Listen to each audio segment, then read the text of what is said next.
Good morning. Thanks for joining us. My name is Ina Jaffe. I am a correspondent with NPR, National Public Radio, and I cover aging for NPR. And we are here to talk about the future of retirement. So you have the bios of all the panelists in your programs. I'm going to just quickly introduce them so you know who's talking when you look at them. Starting at the end is Ken Deichtwald. He's the CEO of AgeWave, and sitting next to him is Paul Irving, who is the head of the Milken Institute Center for the Future of Aging. And then we have Andy Sieg, who's the head of Global Wealth and Retirement Solutions at Bank of America Merrill Lynch. And we have Jackie Wong here from the Temasek Trust, a philanthropic organization in Singapore. So we're having this discussion today. Well, if you want to see why we're having this discussion today, please put up slide 1. We are having this discussion today because people are living a lot longer than they used to. Beginning of the 20th century, nobody had to worry about retirement. Life expectancy was about 50. Now it's about 80. And this is unprecedented in human history that there would be this kind of longevity. There are now countries where 1/5 to 1/4 of the population is age 65 years old or more. There's really no role model for what we do with these extra years. The old ideas of retirement, playing endless rounds of golf or sitting in your rocking chair on the front porch, really don't apply. These days, more and more people are working during what we call their retirement years. Some of those people are sitting right here up on the stage. I am one of them. And it's the reason for a new term that you sometimes hear, unretirement. I don't know how much that term really tells us, but it does show that we're still attempting to grapple with what this special time of life can be and should be. So our panelists are going to talk today about challenges and opportunities for older adults to continue to work or to continue to contribute to their communities in other ways. And we'll also discuss how this longer lifespan can be paid for and what kinds of investment opportunities it presents. And we'll also talk about how these opportunities to find purpose later in life can be widely shared across all segments of society. So we're also going to take your questions at the end, so we should really get started on our discussion. So let's talk about work. Baby boomers, 65% of them have said they plan to work during what we have called their retirement years. And I wonder what, Andy, what you see in corporations in the working world in terms of policies that make it easier for older people to stay on the job, part-time work, other kinds of initiatives. Sure, thank you. Good morning, everyone. It's great to be here, and thank you. Before I answer the question, let me just put my bias on the table. And that bias is that I'm incredibly optimistic about what longevity and aging means for corporations, for society at large, for individuals. And that does not mean we're not going to have to wrap our heads around some pretty extraordinary changes. And when we think about the workplace and how companies are going to have to adapt, just a couple things that I'd say directly responding to Ina. First, if you think about how important it is today for companies to be perceived as environmentally friendly, if we think out 10 years, I think the litmus test for companies that get it will be whether they're age friendly or not. That's going to be the key for management teams to demonstrate that they can target this enormous elder market that we're going to talk about later, as well as to kind of shift from a world where many times we've been trying to chase older workers out of our companies collectively. And now the challenge is, how do we hold on to the amazing storehouse of intellectual capital that older workers represent? So we are seeing phased retirement is becoming a part and parcel of what HR teams are focused on today. Seeing much more around telecommuting, using technology to just enable this phased retirement. We're seeing revisiting all sorts of benefit programs to make sure that they haven't kind of built in incentives to cause people to want to leave the workplace more rapidly because, for example, their pension might be tied to their earnings over the last few years of employment. If they're phasing out of the workplace, that might hit them. And then finally, I'm going to mention one other topic I'm sure we'll come back to, Ina. If you think about challenges that HR teams manage in companies large, medium, and small, 10 years from now, elder care and how we're dealing with the caregiving population that's also working at our companies, I think will be the #1 topic in the US workplace and in workplaces around the world, because essentially large swaths of the working population now have 2 jobs. They're working in the companies, alongside all of us, and they're also providing care for an older member of their family who may be suffering cognitive decline and the like. And we are just seeing the tip of the iceberg in terms of what that means from a productivity perspective and a competitiveness perspective. Paul, how do you envision the workplace changing when it becomes so multi-generational?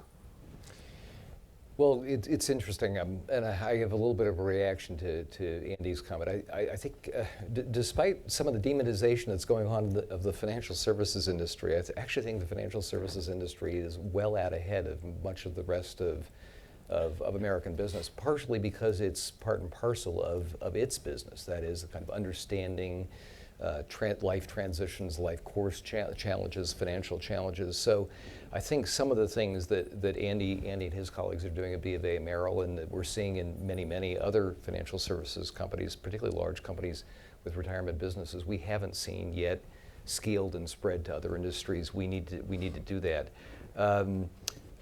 We have seen kind of little, to borrow a phrase from George H.W., little points of light in various places. Certainly in other countries, in Germany, there's a very famous story about BMW's innovations to retain older workers. Of course, Germany has negative population growth, and so any human capital play, any opportunity to retain talent is smart business. We see things like CVS's Snowbird program enabling people to work in different parts of the country as they age, et cetera. So more of that's going on, but nowhere near enough of it is going on. And I think part of that is a product of, just very quickly, on a need for more research about what we believe is the case, and that is that intergenerational workforces actually outperform same-age workforces of any age. As we believe more enlightened employers recognize that older workers are not just kind of a nice thing to do, but actually a competitive advantage, an opportunity for outsized returns, an opportunity to outperform the competition, that we're going to see much more of the kind of creativity that Andy was talking about before. We're very lucky to have Jackie Wong with us here today, because some of you may not be aware, but Singapore, within the last year, has put forth a comprehensive plan for dealing with its aging population across all different sectors, whether that's workforce, health, building age-friendly, livable cityscapes, education. But Jackie has a lot to say about their approach to the human capital aspect, to maintaining older people in the workforce. And I wonder if you could tell us a bit about that. Mm-hmm. So, of course, we are a very small country. So when we compare ourselves to the United States, we can actually do a lot of things more quickly, because we are 5 million people, a nation that is also, is a sort of city-state, and a very centralized government. So everything that we do, we can plan centrally. I don't know if many of you have seen our $3 billion plan for successful aging. And a lot of it is really around making sure that Singapore is a nation for all ages, and a nation for successful aging, because we are a fast aging society. Right now, we have 1 in 8 people over 65, and by 2030 will be 1 in 4. And of course, at the end of the day, if you look at human capital from that standpoint, if you're not having, if your birth rate is low, which is only 1.2 in Singapore, you do need to be thinking about how you actually keep people in the workforce, making sure that you don't lose that human capital, apart from all the experience that you would lose if you lost older people. So there are several initiatives. I think one is that you start, like with everything else, with education, because a lot of times the concept of how you look at retirement and older people is around ageism. You push people out of the workplace and so on, because you think about older people in a different way. And we have numerous initiatives around education, one of which is starting with public school curriculums. You start young, you start to get people thinking about what it means to be aging, having empathy for that, caring and respecting your elders. Of course, there's a lot also anchored in our sort of Asian culture. And changing all along from schools all along into the workplace, how you look at older people and how you educate the mindset, including for the older people. So one example is that although the minimum age for retirement is 62, we've actually raised the age of re-employment until 65, and by next year it'll be 67. And some people are talking about pushing it to 70 or even eliminating it altogether, because why have an age at which you are deemed to be sort of retired? And the idea being that after 62, and it's not mandatory, so you don't actually have to retire, but by that age, and now 65 and next year 67, you can actually rethink your contract, both yourself and your employer, so it's willing buyer, willing seller, if you like. Rethink your contract in such a way that you can recalibrate the terms of your employment, including your pay and the hours that you work and so on. Now, some people may say that that's age discrimination, but actually for older people as well as for employers, I think it's just a different way of looking at employment contracts. When you get to a certain age, maybe you want to work full-time, maybe you don't. And one thing about ageism is that people often think about older people, once they get to a certain point, to be too expensive. And that doesn't need to be, because, of course, if we get entrenched in the idea that as we get older, we are entitled to being paid more, or if we are paid more, we don't want to give up some of that. But in a competitive environment, you do have to continuously be competitive. If you can do the job for a certain price and someone else can also do that job for a much cheaper price, then age has nothing to do with it. You just have to think about that. Ken, I want to get you involved here. You've been very concerned and very eloquent on the subject of ageism. And I wonder how you see that playing out in the opportunities for older people to maintain their place in the workforce. Yeah, could I widen it a little bit beyond workforce? Absolutely. Would that be okay? So could I get slide 21 up? So this pertains to U.S. data, but it's the one. I'm sorry, that's not my slide 21. We're on this sheet. It's the one with bar graphs, with the one on the right being very high.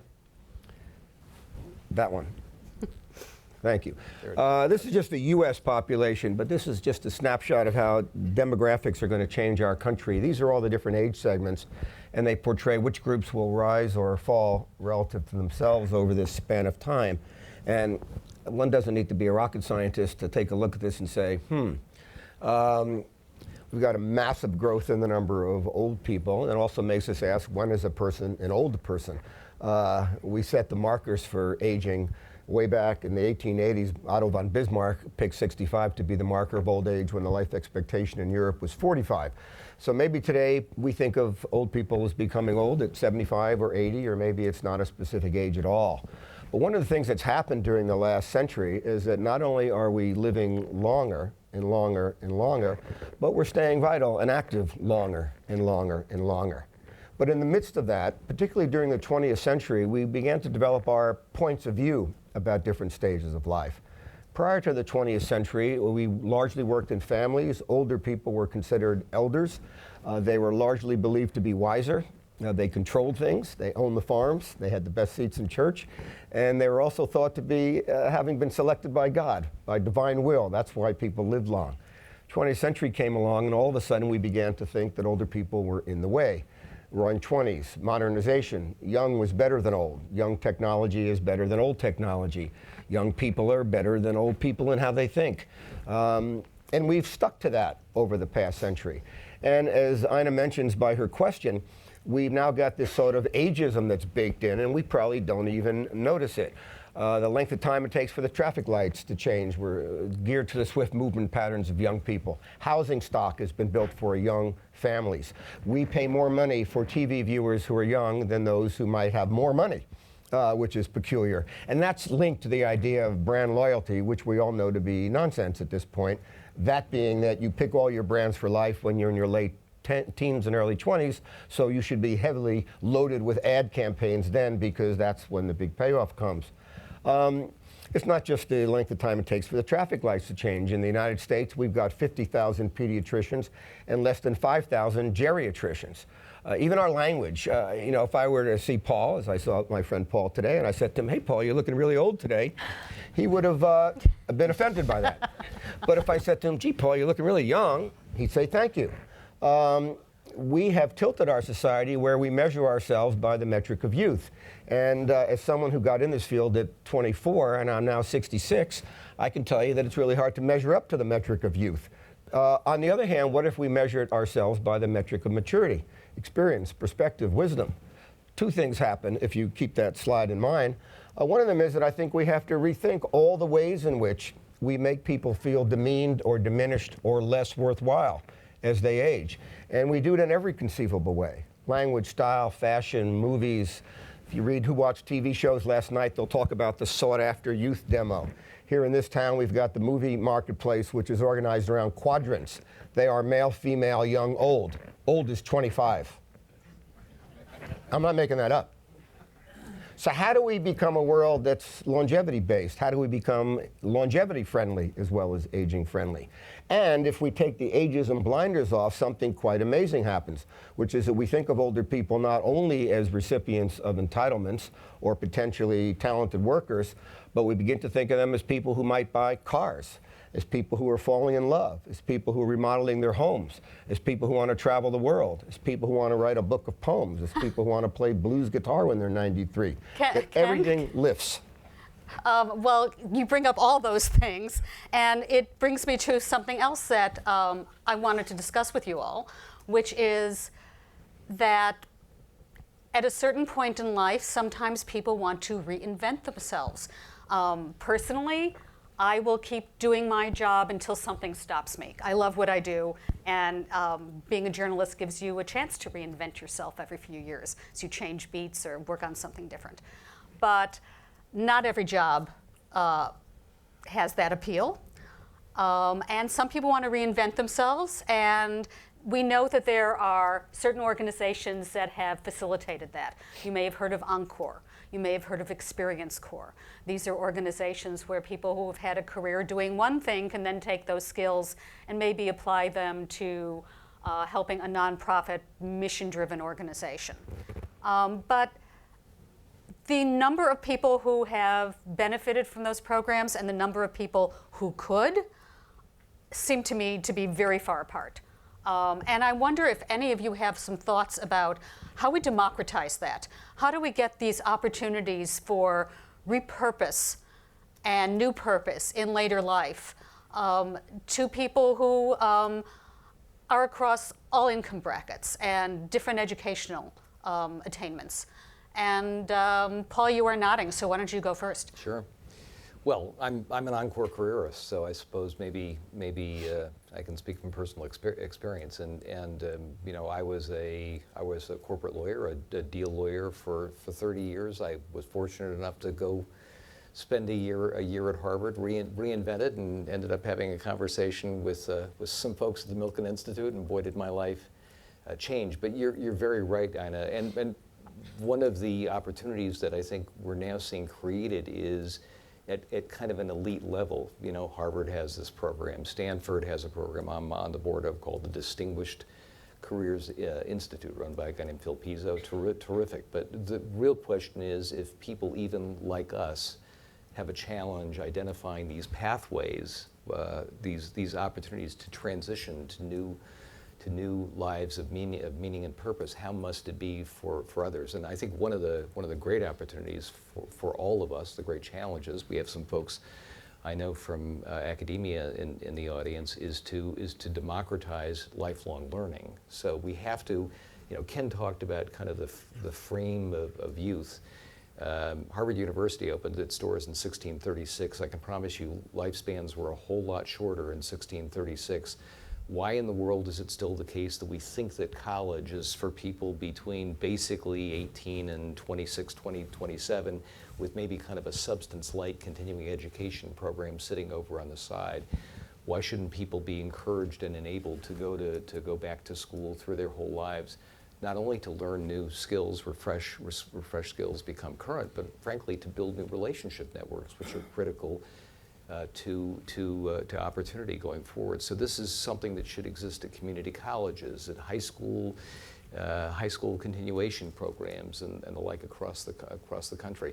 It's very hard for somebody who has been, carrying a load their whole life, hauling garbage, putting out fires, et cetera, to move to a life running an NGO. It's just not realistic. So the question is, and yet, we have 50 million caregivers in the United States. Andy talked about the importance of that. We have a great need for people who will develop kind of basic caregiving skills. What if we could educate a generation of people to become national caregivers and be involved in service doing that? So we have to figure out a way to enable people to learn new things, refresh skills, build new relationship networks, and we have to do it at mass scale. And if we don't do it, the costs, very much like the costs of prevention and wellness in the health area, if we don't do this, the cost to individuals, the cost to society will be massive.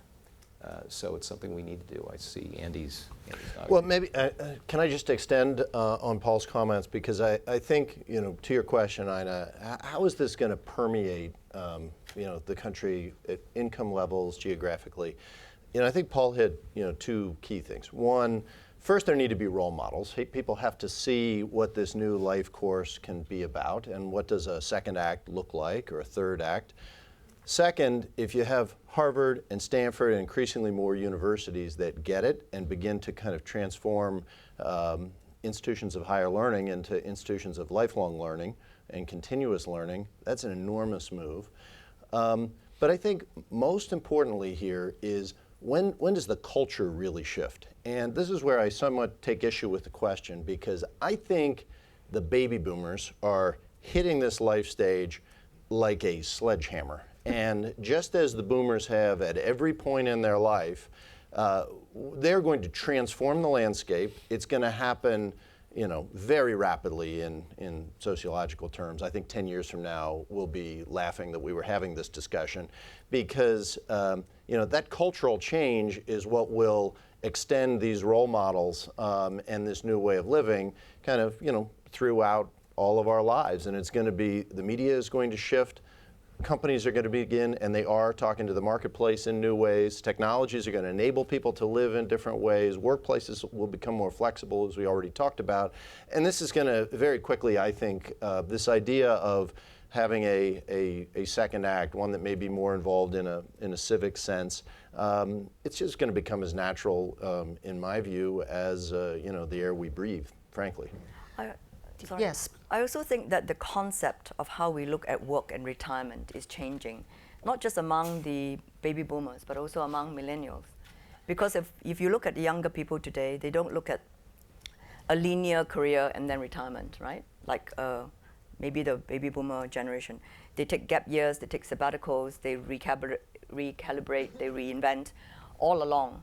So there's no reason why there should not be a rethinking of the way that we work and maybe not retire, throughout our longer lives, where we continuously take time to refresh, to reinvent. And so Paul's idea about the lifelong learning, absolutely, I think, and it's not just institutions of higher learning, but in Singapore, for example, we have a plan now to open up all institutions, in the spare time or, certain courses to everyone, that you'll be able to go in, take courses, continuously sort of think about how you could improve your skills, and then set targets for new jobs for people who are doing something but will transfer their skills to something else, like 30,000 by X year and so on. But the lifelong learning, but I also think that all of us need to be thinking about a career and work as more integrated, throughout life, as opposed to there's a stop point at which you retire and then you think about that second act. So you're saying continuous reinvention every Yes. so often Yes. during the entire course of your life. Yeah, because I think also when we think about, right now we're thinking about the old and the young, actually it's very integrated, right? Because young people need to be in the conversation. Just like with anything, whether it's gender or ageism or anything like that, it shouldn't be Women talking about gender issues. Men should be championing it and understanding it. Older people shouldn't be the only ones talking about ageism. It should be younger people joining that conversation and really embracing it and understanding it, because they're going to be old one day too. And to be old, you have to plan while you're young. And so the whole lifelong thing of planning, thinking, recalibrating, relearning, reinventing should be a complete loop. And over time, I think that concept will change. I think it's already changing. Because we talk about older people thinking about purpose and meaning. Younger people are already thinking about purpose and meaning. They want purpose and meaning in their work, in their lives. Maybe not the same as baby boomers, where our generation probably more thought about a career as being more linear. You build and you want to get promoted. You want to get to a certain stage, in your career by a certain age, and so on. Ken brought up something a little while ago that I'd like to all of us to delve into a bit more deeply, which is the way things are marketed, that they go after that 18 to 30 or whatever that is, age group initially, and that's where the big bucks are in terms of advertising. When you talk about a fifth of a country or a quarter of a country, in the case of Japan now and Singapore soon, being 65 years old or more, that's an incredible marketing opportunity, I would think. What do I know about marketing? Apparently that's not really happening. I wonder how you see it out there, Ken, Andy.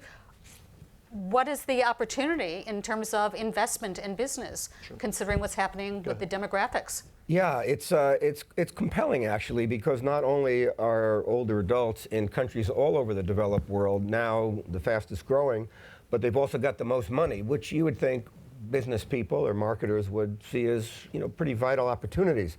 And so what we're beginning to see coming as we pull out of this sort of youth era is in 4 or 5 areas there's a fascination, and there's even a pursuit of trying to kind of liberate the opportunities.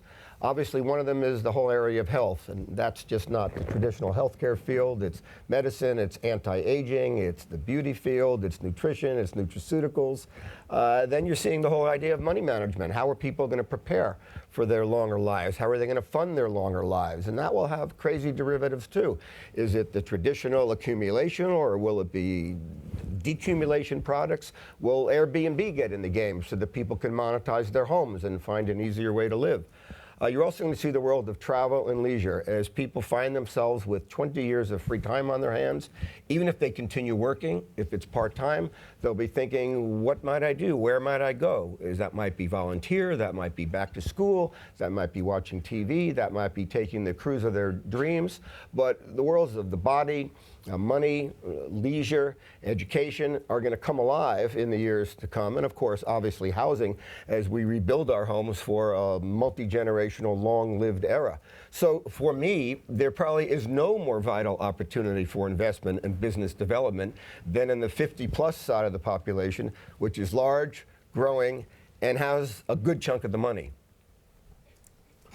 Can I, yeah, thank you. And I think Ken kind of teed it up broadly. I'll narrow it down a little bit to the business that we're in at Merrill Lynch, which is the financial advisory business kind of at the core, because I think that this is far more, clearly there's an enormous market, but being successful in that market is more than just a question of packaging. It's really innovation in many cases around what are you offering to the market. And I think we're talking about so many of these changes. Sometimes it's easy to forget. These are, in many ways, it's a bucket of cold water in our faces as business people, because we need to change many of the long-held assumptions about our business. So, for example, in the financial advisory world, people who work at Merrill Lynch, for the most part, came into our business because they were interested in financial markets, not surprisingly, 20 or 25 years ago. Today, they're meeting with clients, however, who want to spend 80% of their time talking about things that, seemingly have little to do with financial markets. They want to talk about this longevity bonus and what it means in terms of, how they live their life, how they are engaging in philanthropy, what they should be thinking about with regard to their home, how are they going to navigate being in a sandwich generation between parents and children and the like. And if you're at Merrill, it is surprising because we've offered seminars on financial markets for 50 or 60 years. Today, the most powerful and most well-attended seminars that we have for clients are on two topics: how Medicare works and the ins and outs of Social Security and how to think about Social Security benefits. The most high-profile hire that we've added to my team over the last couple of years has been a gerontologist. The first gerontologist hired on Wall Street. She is booked basically all year to go around the country giving seminars and to help people think more broadly about aging. And the most popular training program that we have for our own financial advisors is one that we've just launched with USC and the Davis School of Gerontology at USC, where we're providing a certification in gerontology for our advisors, our headquarters employees, and increasingly for the HR personnel that are in companies that we deal with. So if you think that you shouldn't take away that this is only a question of focus or only a question of packaging, I think we also need to rethink in many cases, what business are we in, what's the market looking for, and that's what makes it so exciting, because this is a land of enormous innovation, but with great, great opportunity to inspire us to innovate. Paul. And if I could just add quickly, if we can have slide 15 just for a second to talk a bit more about the longevity economy. This is an analysis that Oxford Economics did for AARP, found that the U.S. longevity economy, this is products, services, and related economic activity for those 50 plus, totaled 7.1 trillion. That would make it the third largest economy in the world. I know, Andy, that actually B of A has done work on the global longevity economy. So one of the things that I was at an FT conference not too long ago, that I routinely say to investors is I am blown away by how little conversation there is in the investment community about this opportunity.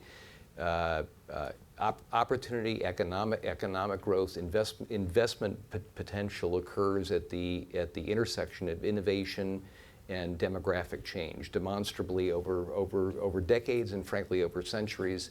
This is the investment opportunity for the next 50, 100 years, not only in the United States, but in the rest of the world.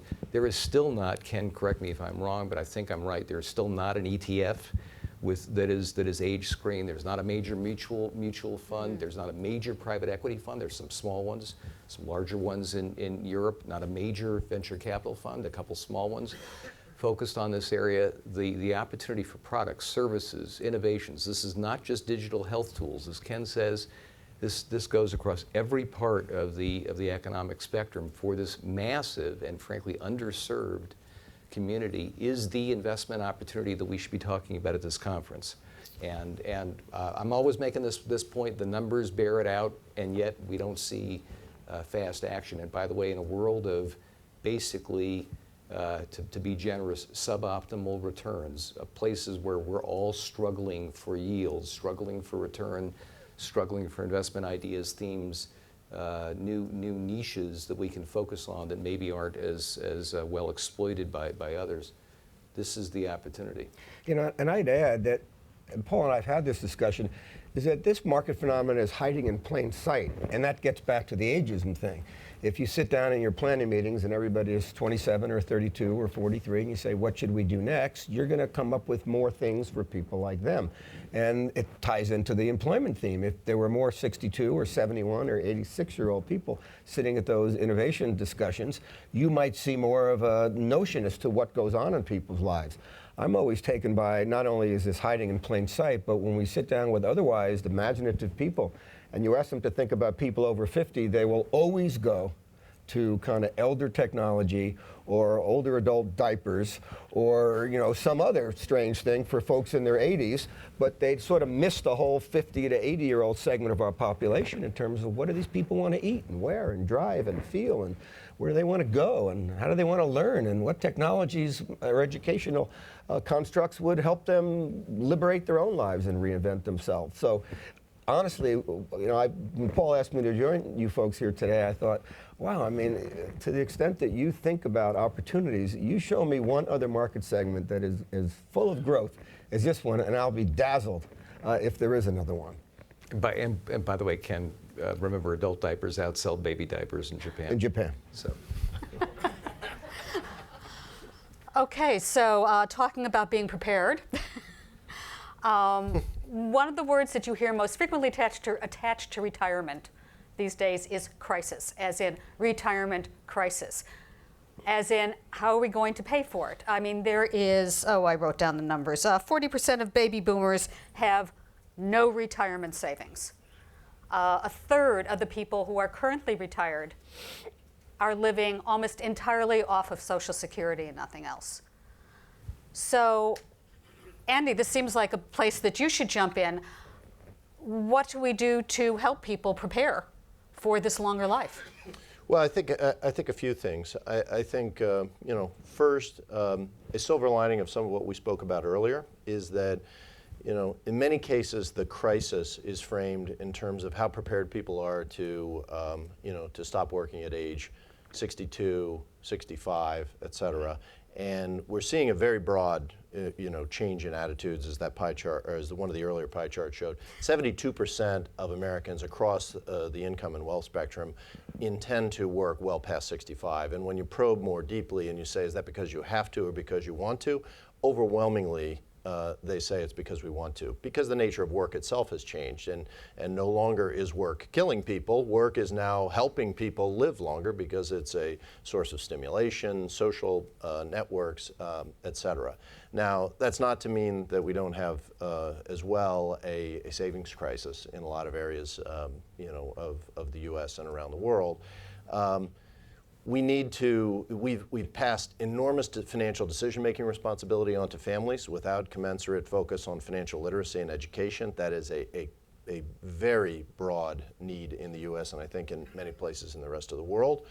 We need, I think, a national program to encourage saving at much earlier ages. There's a variety of ways to do this, but not only have we've lost a cultural impetus on savings, but we also, unlike most of the world, we don't have any kind of program that would actually force people to save earlier.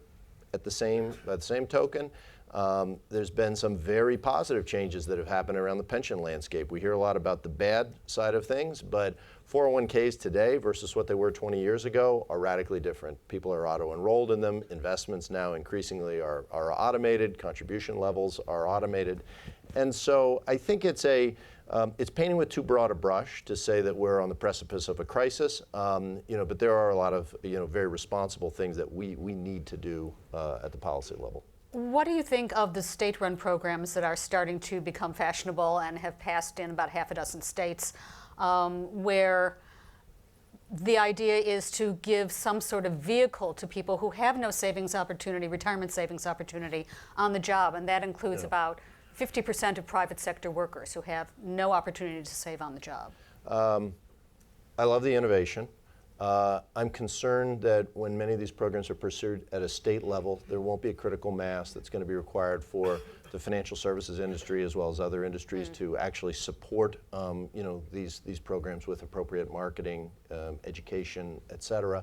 And I'm worried that a lot of programs are workplace-based, and when they're fragmented at a state level, it gets quite difficult to manage a company that may be, I'm active in Pennsylvania, I'm active in New Jersey, I've got a Pennsylvania program.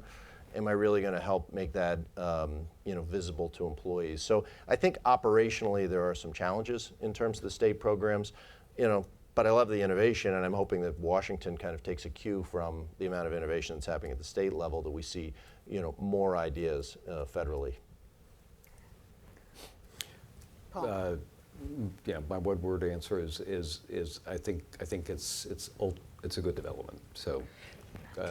Yeah, I still think that a lot of it is around education, right? Because for younger people to have a better understanding of fiscal responsibility from a younger age, because it is quite, at least the perception of a place like the United States is that people tend to live a lot on credit and, to buy things and live today owing money.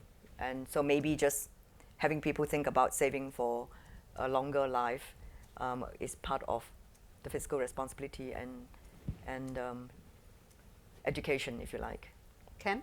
Yeah, I'm going to maybe look at it one other way. First of all, I am concerned. I look at the absence of savings among so many tens of millions of people heading to retirement. I just don't see how it adds up.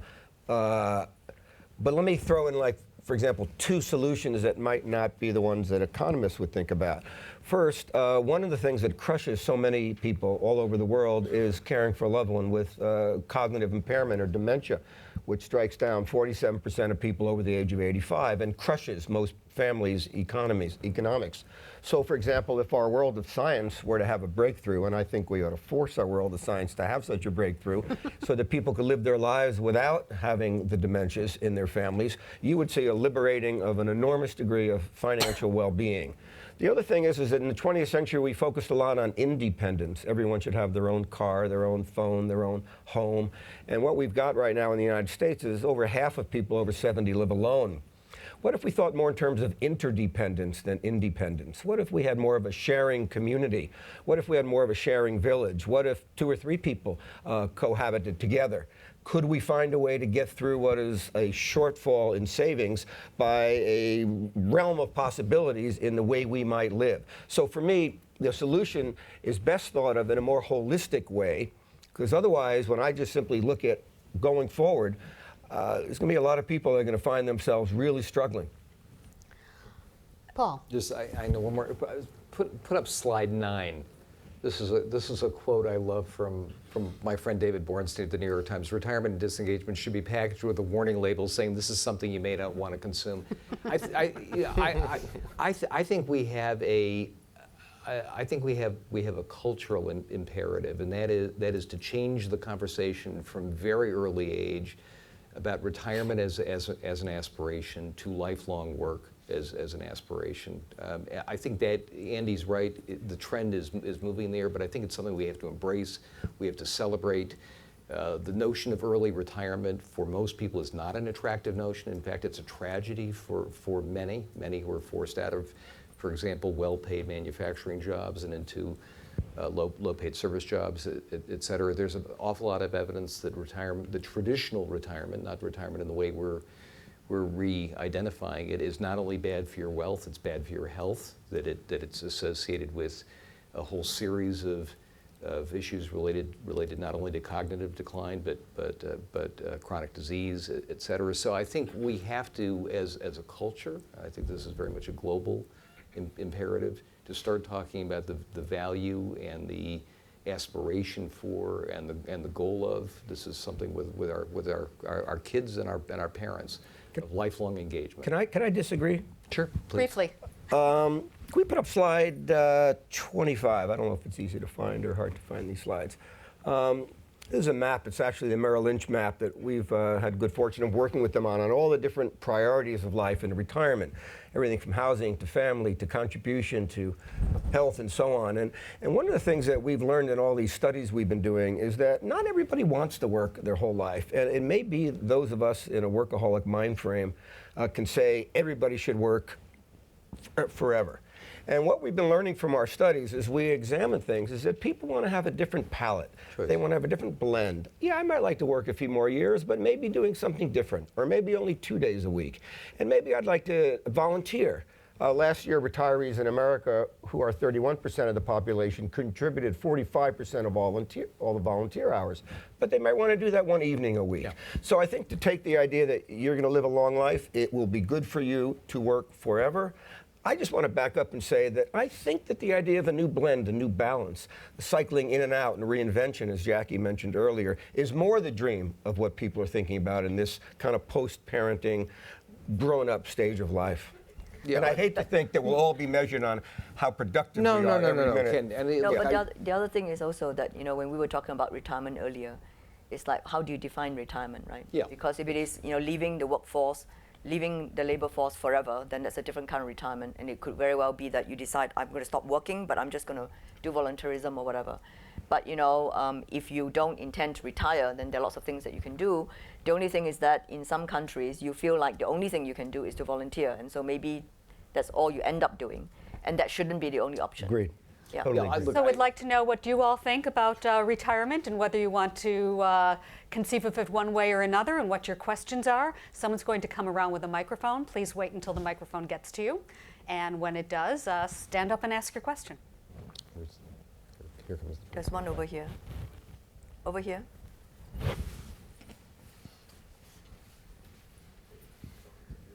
Hi, Catherine Allen. I'm one of those boomers that keeps reinventing, and I'm doing research in this area.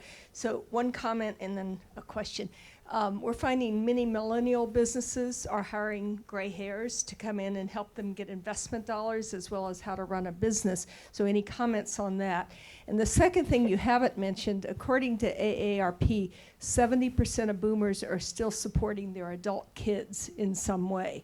And that's taking money away from their retirement. And they're paying for their grandkids' schools, they're paying for home, housing. And I think that's where one of the crisis issues is coming. And you guys are a great panel. Thank you. That's the sandwich you were talking about. Andy? Yes. Andy, you want to go? Well, I'll take the second part of the question, because that is exactly this sandwich generation that I was talking about, and as you know, Ken quoted the fact that nearly half of Americans over age 85 are experiencing cognitive decline, and you also see historically very elevated levels of unemployment and kids after college returning back and living at home with their parents. You know, there's one group of people who's dealing with, you know, simultaneously with both of those dynamics, and that is the sandwich generation. As somebody recently at a conference said, which I liked, it's feeling, in terms of what kind of sandwich, it's feeling more like a panini, because you know, the squeeze is very, very hard, and the questions that come up are they're well beyond the basics of financial planning. You know, kind of there's questions, hey, how do I manage this financially? And the dollars and cents are the easy part. It's the value questions, it's the emotional strains, and how, you know, families work through these dynamics, which we are now finding at Merrill Lynch is, you know, that is the real value that we can provide our clients, is to try to help them in a as structured a way as you can when you're talking about the messy realities of human life. How do I kind of unpack what's in front of me, think about priorities, and understand you know, how I can play this caregiving role today, but also not sacrifice my own financial future at the same time. And this is not you know, this is not for the faint of heart, of course. Yeah. Go ahead. Hi, I'm Nelson Carbonell, and I chair the board at George Washington University. So I want to turn this to higher ed. We have an opportunity and a challenge. So the opportunity is what was discussed earlier. How do we refocus our energies around outside of the 18 to 26 cohort and look at lifelong learning, but specifically look at the aging population who has time and opportunity to re-educate themselves, reinvent themselves. We also have a workforce which is aging very quickly. And so we have people who are highly educated, very experienced, tenured, and so we have a challenge that says we're trying to make that workforce operate in an environment that is quickly becoming much more difficult to have 18 to 26-year-olds really take classes from people who have a different perspective on the world. So is there a way to marry the opportunity and the challenge? Because we really need to start bringing in additional faculty, but the resources in higher education over the next 10 years are going to decline. Yep. So it just seems like there's a place to do this effectively and solve both problems. Ken? Yeah, first of all, great question. Let me give an analog field, and then we'll zoom in on this, and other folks might have points of view. I was in a dinner the other night looking at the future of our healthcare system. It's not the same, but you're about to see an enormous amount of chronic disease. At the same time, you're going to see a huge percentage of the doctor population retiring. You're going to see a huge number of potential students, and you're going to see a huge number of your great faculty thinking that it's time to wind up. So how does one envision a lifelong learning campus? Is it summer programs? Is it weekly programs? Do you have some colleges are playing with intergenerational dorms, so you might be a 19-year-old and your roommate is 86? Which, by the way, I'm not making that up. Or are you finding programs like the one you participated in or the one at Stanford where people can come back to college life? Or do colleges take themselves and put themselves on cruise ships that move around the world? Or do they go into the communities? Or do they come into workforces? Does a college sort of reinvent itself to touch people's lives? Because one thing we know for sure is that whether it's for vocation or avocation, your skills or just what, you know, the love of learning, that you're about to see the realization that living a long life requires that you continually learn. And the last piece I'll say about this is I'm Now, having been in this field so long, we often talk about how older people, are marginalized by society. I'm becoming more and more fascinated by how we marginalize ourselves as we age, by not staying current with technology, by not staying connected to young people, by not really understanding what's new in the world. And so I think the college life would be simply the grandest place for people to spend chunks of time as they live longer lives. So for me, the fun would be not just what are the restrictions, but what are the fantastic opportunities at a great situation like you have to be a leader.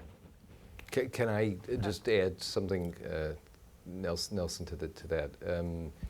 So I think although universities, I think across the country, across the world, are improving in exploiting their assets, I think relative to business and many other institutions across society, they still do a relatively weak job of taking advantage of their physical plant, technology, infrastructure, human capital, et cetera. Why isn't there a focus on operationalizing these wonderful assets 24/7, 365 days a year in creative ways, as Ken says, whether it's on a virtual basis, bringing education out into the community,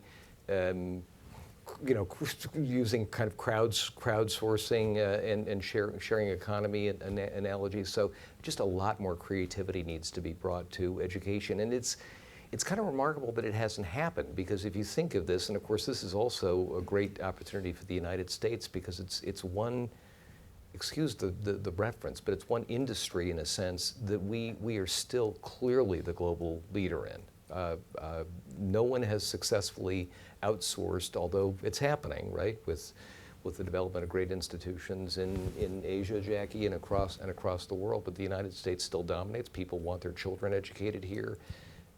So at a place like GW, which has obviously an extraordinary physical location in Washington, D.C., great reach, an incredible alumni association, et cetera, so much opportunity to capitalize on those resources in a more aggressive way, in a sense, than may have been the case in the past. And lessons to be learned from things like Uber. College was not only for an age of life, but it was a stage of life before we might have had a family or a career in place. People are 40 or 50 or 60 or 80, you've got to fit into their life in more of a way than we've done before. But that's a place for creativity. I will If say there was one image, Nelson, to sort of put in front of the trustees or the governing body at GW, it might be, if everybody closes their eyes and thinks about what do you envision U.S. society looking like in terms of its structure by age, I think everybody, when they close their eyes, they think about a pyramid. They think there's kind of a few old people, more middle-aged people, and a lot of young people. The image you want to put up on a slide is that pyramid was accurate in 1950. It's now a tower, not a pyramid. And that, more than anything, I think is the motivation to say, if I'm GW, I mean, there is the opportunity in terms of this literal reshaping of society. And the thing that excites me about your question is the harder the team at GW and around the country goes at that opportunity, the better off we are as a society. And, yes. and the market opportunity is palpable.